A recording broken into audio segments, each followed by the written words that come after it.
नमस्कार दोस्तों, स्वागत है आप सभी का 69,000 शिक्षक भर्ती में। दोस्तों यहाँ पर 37,339 अभ्यर्थियों के लिए बड़ी राहत की बात है। रिक्त सीटों को लेकर के दोस्तों ऑफिशियल डेटा जारी होना शुरू हो चुका है। इसके पहले दोस्तों एनओसी के लिए जो भी आपको मैंने निर्देश भी दिखाया था, लेटर भी जारी किया गया था, जहाँ पर दोस्तों 22/12/2018 से पहले पहले की एनओसी ही मान्य की जाने वाली थी। उसी क्रम में दोस्तों यहाँ पर जो पूर्व में चयनित अभ्यर्थी हैं जिनके पास एनओसी नहीं थी, ऐसे अभ्यर्थियों को फिलहाल में बाहर किया गया है। इसके अलावा दोस्तों त्रुटि में भी बहुत सारे अभ्यर्थी बाहर हुए हैं, चाहे दोस्तों वहाँ पर उनकी तरफ से शपथ पत्र न दिया जाना या फिर अन्य जो भी त्रुटियां हो सकती हैं, हो सकता है दोस्तों प्राप्तांक या पूर्णांक वाली त्रुटियां हो। क्योंकि दोस्तों त्रुटि संशोधन वाले में कोर्ट का आदेश भी है, याची लाभ की भी वहाँ पर बात की जा रही थी। मामूली त्रुटियों को सुधारने के लिए निर्देश भी जारी किया गया था कोर्ट की तरफ से।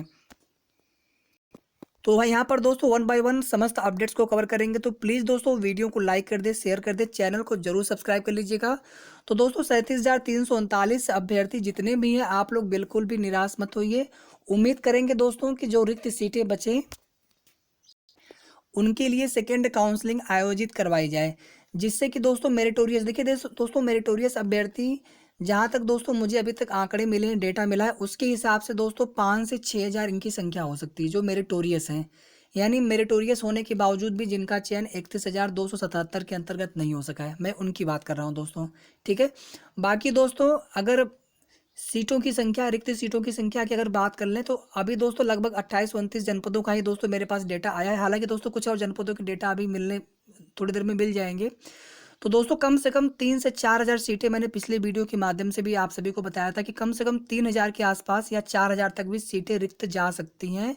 क्योंकि दोस्तों अभी हाल ही में एलटी ग्रेड, टीजीटी, पीजीटी की बात कर ले, हालांकि दोस्तों अभी एलटी ग्रेड में एक तरफ जहां हिंदी विषय में सत्यापन कार्य भी चल रहा है, दूसरी तरफ सामाजिक विज्ञान का परिणाम भी संभवतः आज की तिथि में आ सकता है, कल से ही उम्मीद लगाई जा रही है।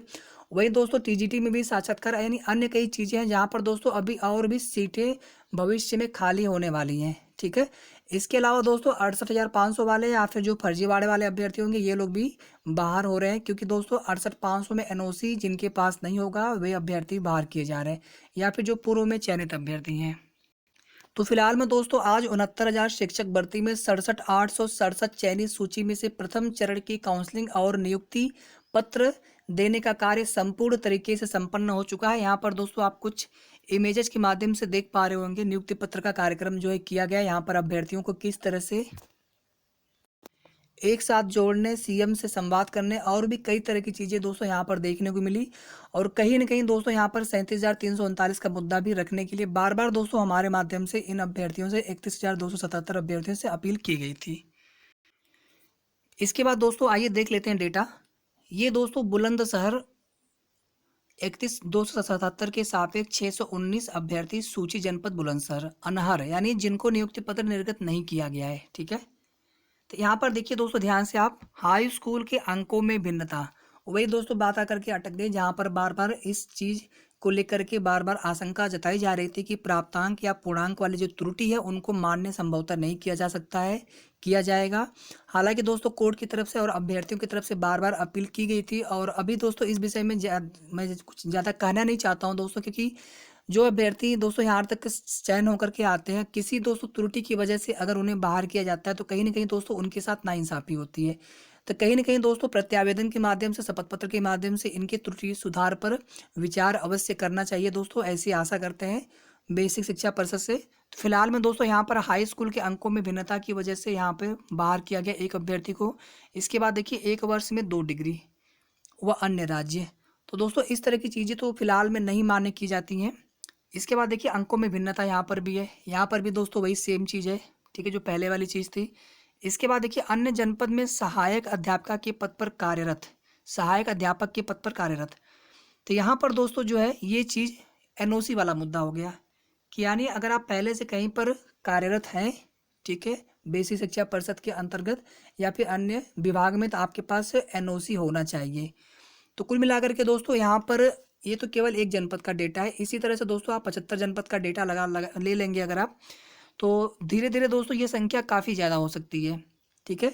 कम से कम दोस्तों 400, 500, 600 मैं बता रहा हूँ आपको, केवल 31,277 के अंतर्गत जो दोस्तों पूर्व में चयनित अभ्यर्थी हो सकते हैं, 68,500 वाले हो सकते हैं इसमें। आगे देखिएगा अन्य जनपद में सहायक अध्यापिका के पद पर कार्यरत।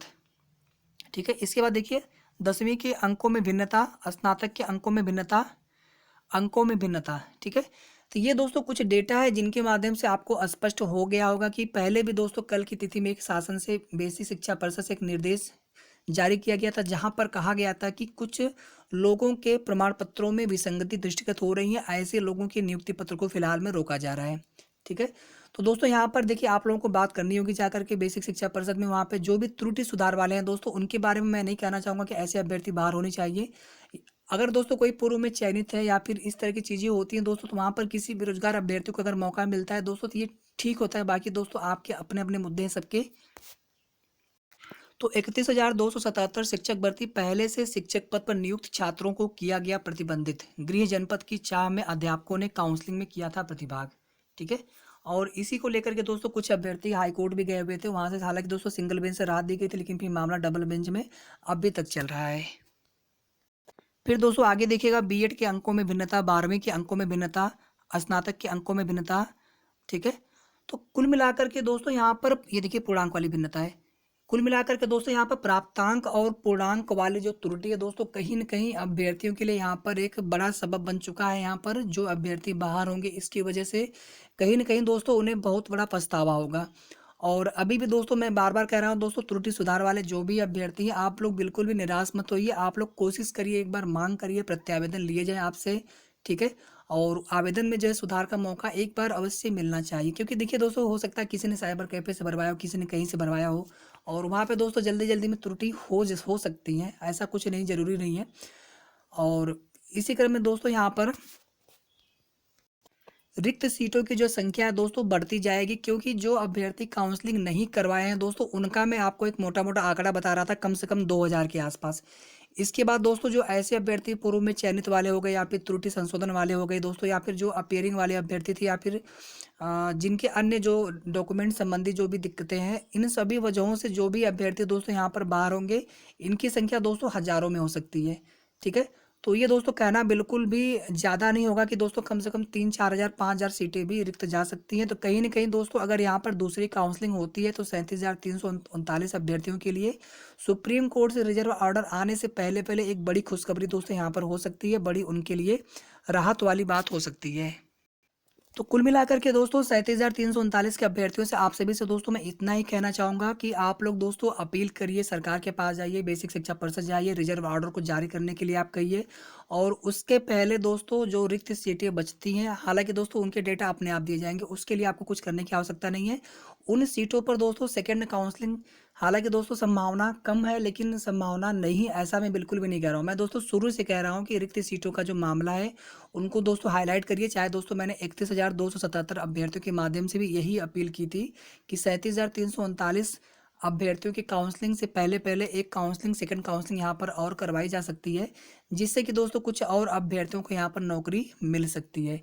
तो फिलहाल दोस्तों इस वीडियो में इतना ही। कुछ और दोस्तों डेटा मिलने के बाद आप सभी से अगले वीडियो में पुनः मिलेंगे। तो प्लीज़ दोस्तों वीडियो को लाइक कर दीजिएगा, शेयर कर दीजिएगा, चैनल को जरूर सब्सक्राइब कर लें। Thank you so much friends, thanks for watching.